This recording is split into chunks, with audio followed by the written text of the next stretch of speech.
أماكن جميلة، والمبنى قديم كذا لونه جميل. هذا هو المتحف.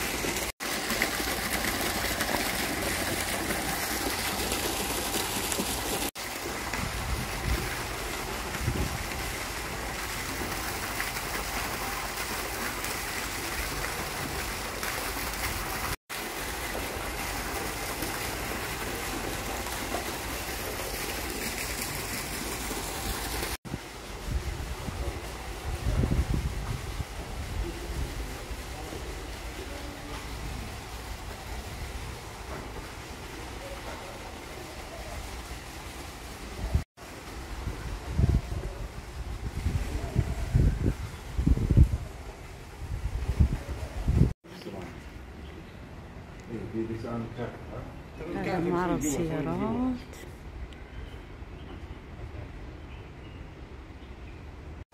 طبعا قالوا لي ممكن ادخل المعرض من هنا المتحف نشوف ايش في جوا، لان المتحف ما شاء الله كبير كبير كبير، ما توقعته انا بهذا الشكل بصراحة.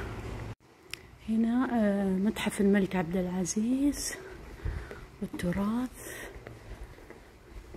المملكة. من هنا ندخل.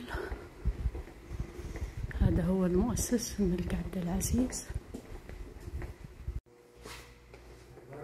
الدارة هي مركز للدراسات والمعلومات والوثائق المتعلقة بالملك عبد العزيز والمملكة العربية السعودية والجزيرة العربية والعالم العربي والإسلامي. لذلك سمت الدارة باسم الملك عبد العزيز، فعشان نعرف يعني معنى دارة.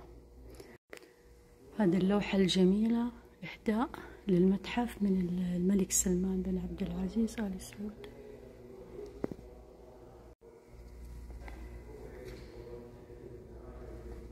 هذه العقل، عقال مقصب وغترة وشال من الصوف.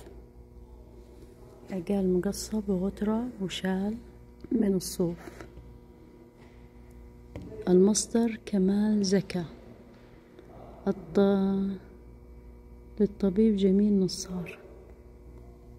وهذا الحزام أحزمة خاصة بالملك عبد العزيز. هذا غطاء سرير من الفرو. هذا الثوب.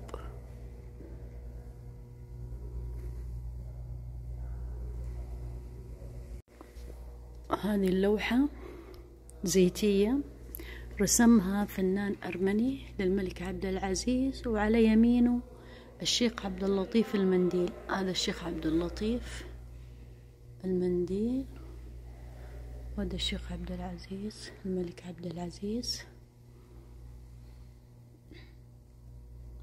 رسم اللوحة فنان أرمني والمقيم في بريطانيا، وأخذ التفاصيل هذه اللوحة من إحدى الصور الفوتوغرافية الخاصة لمجموعة جروترو بيل، والتي صورت خلال زيارة الملك عبد العزيز للبصرة، واستلهمت خلفية اللوحة من صورة فوتوغرافية من مجموعة النقيب بتلر.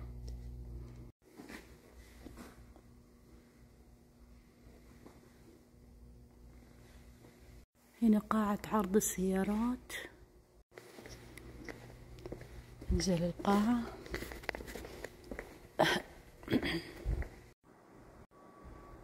هذه السيارات، هذه من عام 53 اللي لونها أحمر، والأخضر من 46،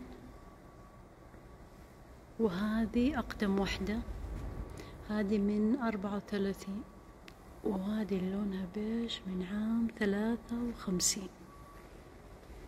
ناخد صورة كذا نشوفها من الخلف.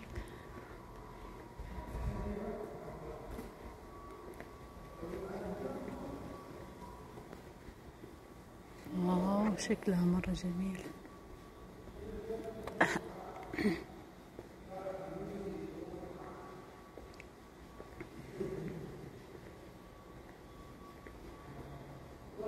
أوه.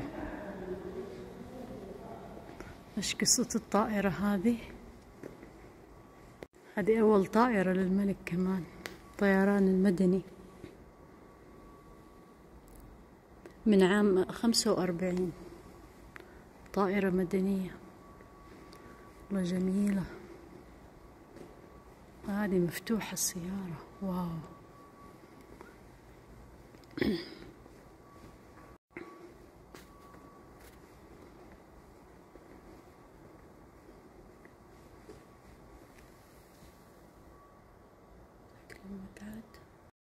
هذه كادلك.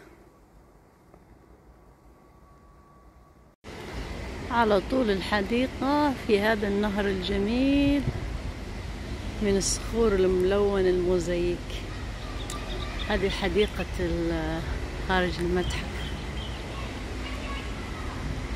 جميلة بصراحة.